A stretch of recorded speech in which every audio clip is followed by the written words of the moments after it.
Hi guys, Potato McWhiskey here, and welcome back to Let's Play Inc. or Budget Let's Play Inc. Not entirely sure what direction I'm going to take this. By the time it's uploaded and when it matters to you guys, it'll make more sense. Oops. But we'll see where things go.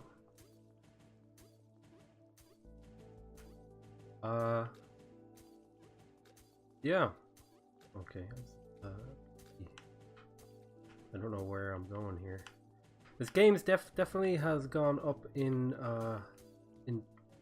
difficulty and challenge since my initial, sort of assessment of it being a kind of chilled out game. I think that assessment has thoroughly gone to die on the farm. It definitely has spiked up in the challenge.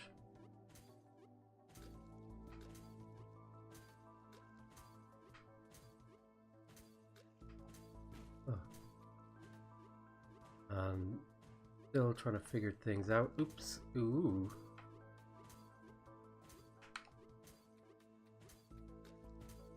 Ooh, yikes. That was a close one. I kind of just ran at that mission. But I really like this game because it's a good way for me to practice having to concentrate and talk at the same time. So I'm going to be playing a bit more of these so I can get into the flow of doing difficult things and doing them well, while also providing, relevant and interesting commentary.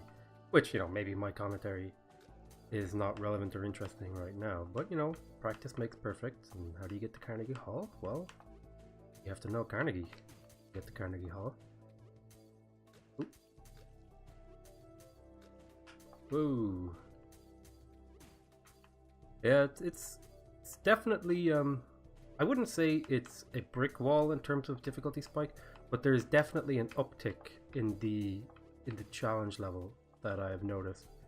And some other little comments I have about the game is the platforming is fine when you're actually touching the ground. It's the air control I'm not a huge fan of. Now, I'm not a particularly well versed platform player, but I definitely noticed there is some floatiness in the controls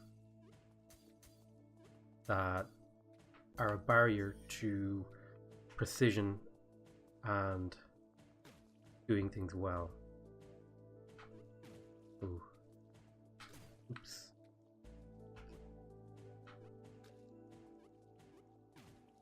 Okay, we're in the discovery phase of this level, where we're figuring out how things work. It's a little bit of precision. Plus, I'm warming up. I'm warming up on levels I haven't played before and that I'm not familiar with. But we're pulling it through just fine. And yeah, so that's kind of I don't know if it's bothering me, but it kind of just a mild, if not slightly more than mild annoyance is I've had to scrap a lot of videos because just the people who live near me have decided, it's chainsaw o'clock in the middle of winter, or this was the perfect time of year to get some serious gardening work done with like tractors, and some dude even like not only a chainsaw but had people climbing up a tree with like a cherry picker. I don't know what they call them across the pond, but it's like a big arm that a guy stands in and uses to help him cut down a tree. Probably call them cherry pickers. And that thing was like loud because it was basically a vehicle in the dude's back garden, and it took them hours. They were cutting down so many trees, so I lost a lot of recording time due to that. And I do have a little bit of a nasal blockage, so I'm going to try and keep this sniffing and snuffling to a minimum. But if I do it, it's not. I'll just have to apologize for it. Whoa! I kind of screwed that one. Screwed the pooch on that one. All right.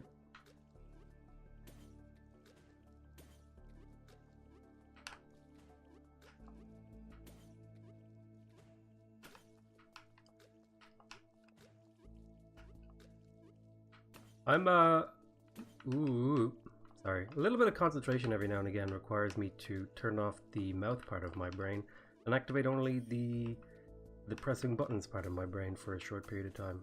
I looked into this position. I don't know.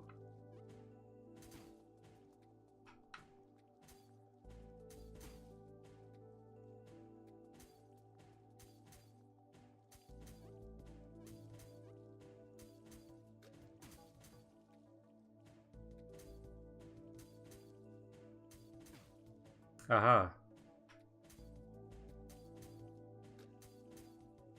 Oh no, I have to do the reverse? This is brutal.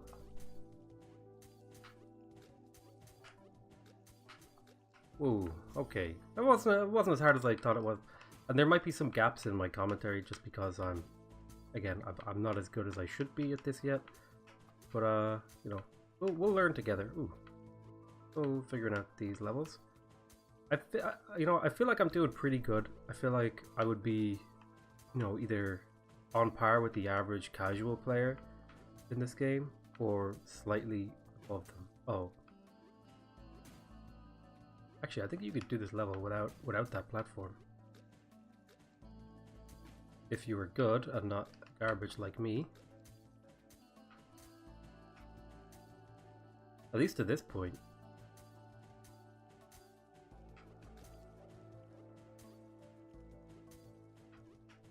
Oops, I can't believe I did that. What a silly mistake I made. Yeah, like we can just get here, skip some of the auto-scroller section to get to the good stuff. Oh, I screwed up. It's a pretty challenging little game now at this point. I thought it would be like a more visual, casual experience on my first impression. This is definitely a different kind of beast than what my assessment gave me. I was expecting, you know, pretty chilled out visuals, which, you know, definitely a part of the game, and gameplay to match. But it looks like they went for a... I saw that happening. I saw myself doing that before I did it, and I did it anyway. But it looks like they went for a sort of more Super Meat Boy approach? Is that... I don't know. I never played Super Meat Boy. I actually did when the game first came out. I bought there was these collector's edition teddy bears knitted by Macmillan's girlfriend, I think. And I bought one of them right when they came out, and they were little Super Meat Boys. And I was very young, so I stupidly gave it to a girl I liked, and now we don't talk to each other anymore. So there goes that teddy bear. That's the only thing I'm actually mad about that whole encounter, was that I didn't get my Meat Boy teddy bear back. Kind of shows you where my priorities were.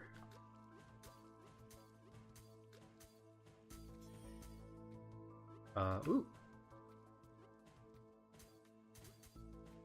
Oops, making a couple little mistakes here and there. That one shoots quite fast. Actually, I think I can skip over. Yeah, I need to stop for a second. 1, 2. And here.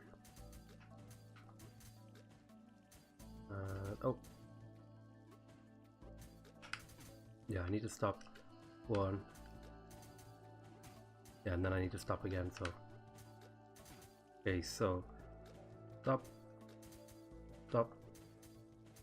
And stop. Okay, so you need to stop for a split second at each one, so stop, stop, stop.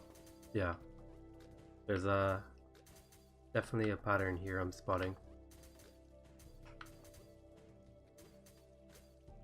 But yeah, you don't even need the platform to do that level. Whoa, what's this?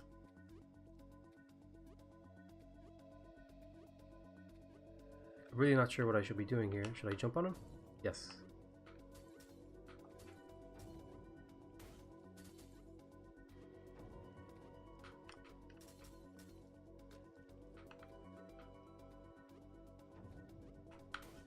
Alright, so the objective is to get him to bounce into the wall, then to hit him. And if you time it just right, like I just did, you can actually get both off in a split second.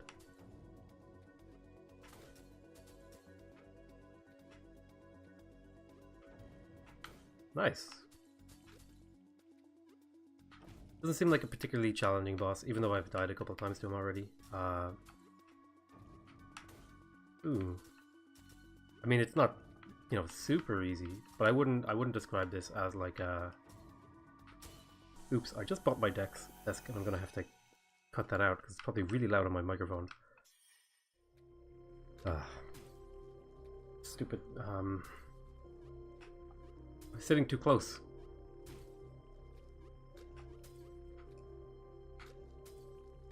I hit my knee off the desk like a dumbass. This is interesting. These seem to... Oh, they home in on you. Oh, that makes it very challenging.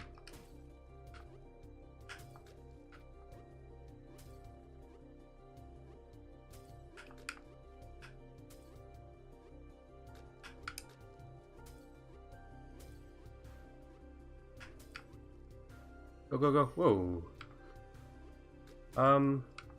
Pretty interesting challenges so far in the game. I wouldn't describe this as the hardest game I've ever played, but I would definitely give it like a, at this point in the game, a solid, like, it wasn't easy, but I don't think it's particularly like especially hard. At least so far in my experience.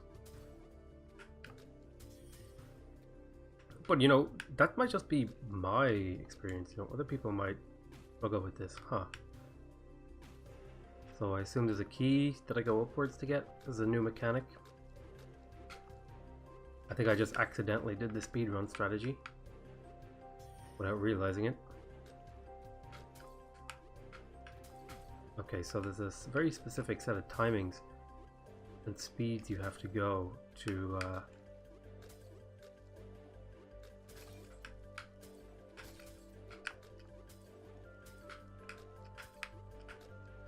make it without getting hit by those, and it's very tight, those timings. Okay, I don't know how I got this far in the level so far, but I'm here and now I have to deal with it. Nice. See if we can pop this guy. Ooh. Oh, in this level, killing things just the makeup of the level. I'm going to make an assumption here that if I hit this guy, more will appear. Ooh, pretty challenging. It's one of those levels where you kind of have to get it in one run. You can't make any mistakes.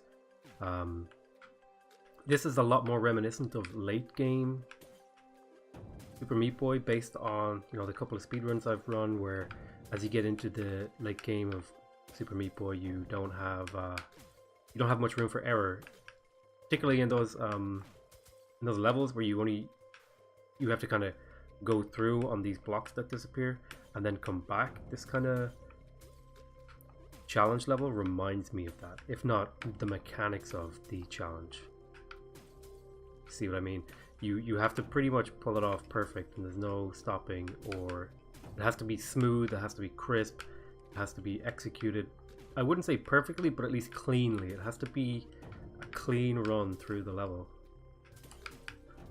Like, even just that last one that's going to keep getting me, I need to adjust my strategy somewhat to try and make that not happen like that. Wow, I'm really quite struggling here, which I wouldn't have expected, because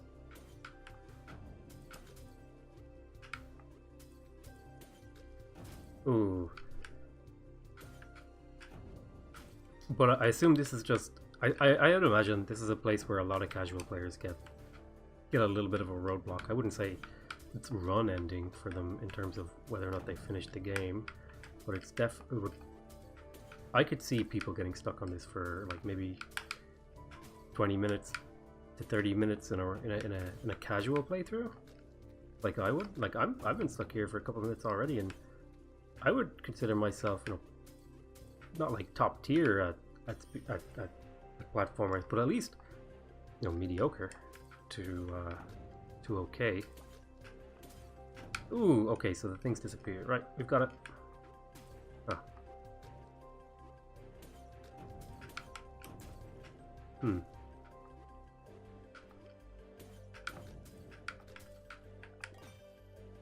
Yeah, this whole level changing mechanic is pretty interesting. And wow, I think I just screwed myself by jumping.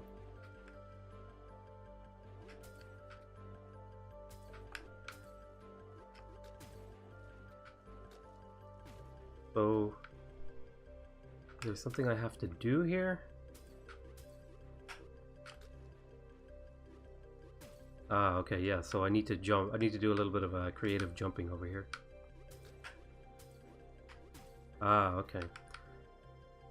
Yeah, it's definitely not a zero challenge. Like, there is some challenge to it. I think a lot of the challenge in the sort of initial stage of the level is learning the layout. So there's like this burden of knowledge to the challenge that it's not. The game doesn't completely rely on obscuring the level to give you a challenge, but that sort of it just adds to it.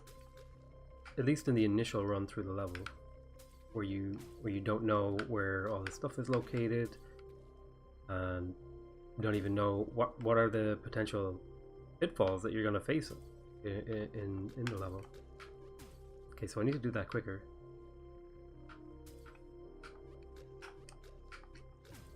I need to do that even quicker or slower, I'm not sure. Yeah, that needs to be a lot faster there.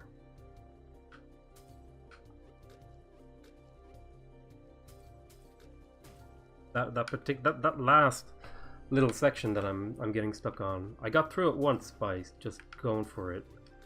And I think it's one of those things where you just kind of have to go for it to try and get through.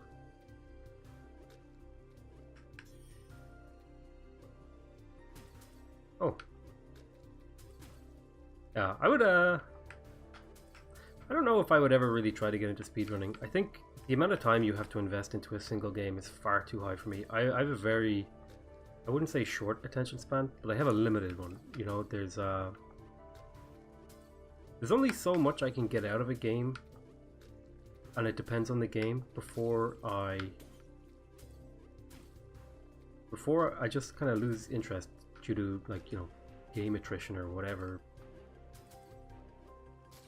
I need a, if not a constant influx of new things, at least a reasonable amount of new things at reasonable intervals. You know, maybe I'll try a new game every couple of weeks, or maybe every week.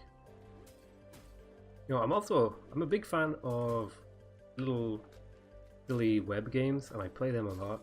And I've been thinking, you know, maybe there's room on YouTube for looking through web games and stuff and finding the good ones, and, you know, doing showcases or little, you know, let's tries, if not full playthroughs. I don't think it would be worth it to do a full playthrough, because those web games, they tend to be very short, and I think if I did a full playthrough and someone watched it, I would rob them entirely of the experience. Whereas with a game like this,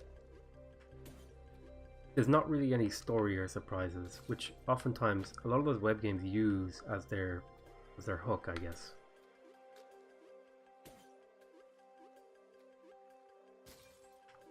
We'll go back the way we came, just for safety's sake. We're not. Oh, I'm a dumbass. I am definitely a dumbass. Oh.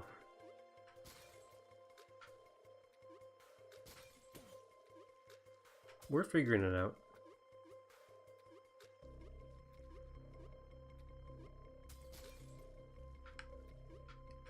Oh, that's quite a different kind of challenge that I expected. Well, we should be able to solve this now. Oops.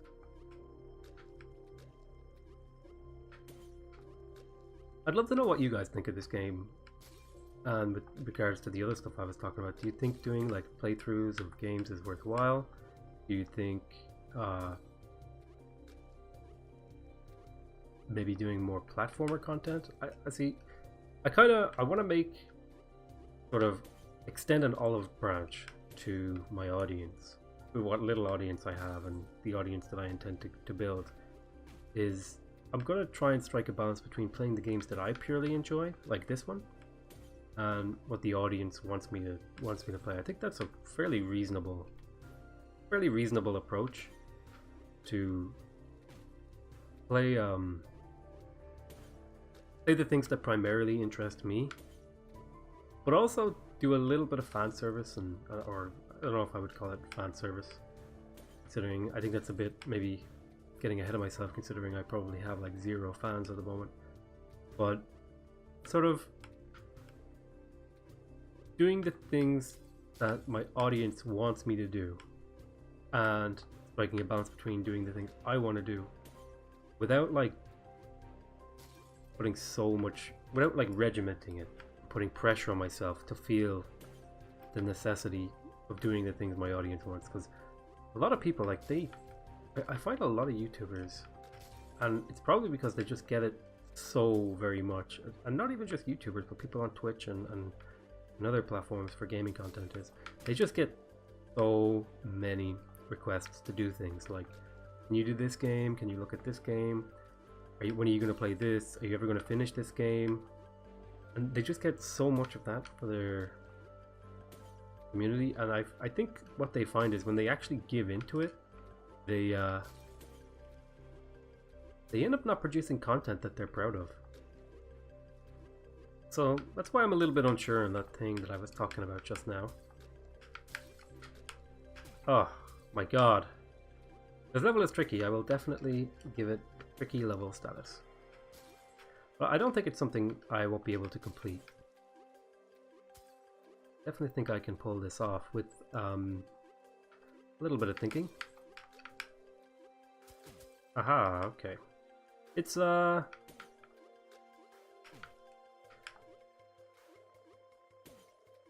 definitely feel like, oh, I remember now. There was another little thing I want to talk about. It was with regards to the last episode. It's been a bit of time since I made the last episode, so I kind of thought more about what sort of, not only the direction the channel that I'm going to take it, and the sort of content I'm going to produce. Those two things were sort of things in my mind, which, you know, are important things to think about, because I guess that's pretty much the entirety of your brand, is what you put on the channel, and who you are. It's sort of a combination of what you make and who you are is your brand on YouTube, it seems. I'm gonna double check how long this episode's been running. It's been going on a while, so I might give this level a couple more tries and then knock it off for now. But yeah, I've been thinking about what I'm gonna take this channel's direction, and maybe the kind of content I'm going to produce, and that's something I'm going to talk about a little bit more in the next episode. I'm not really super concerned if you guys mind hearing this. This is mainly me. I find I think best when I'm talking to people, and I guess in some roundabout way I'm talking to people here. But yeah, I find I think really well out loud, although there's a downside to that, in that sometimes when I think out loud I think dumb shit, and so I look stupid as hell. But no, that's a character trait I just have to live with. But I think that does it for this episode. I'm gonna record the next episode right after, and maybe publish them as a pair or whatever. But I just want to thank you for watching, and I hope to see you in the next episode. But bye bye for now.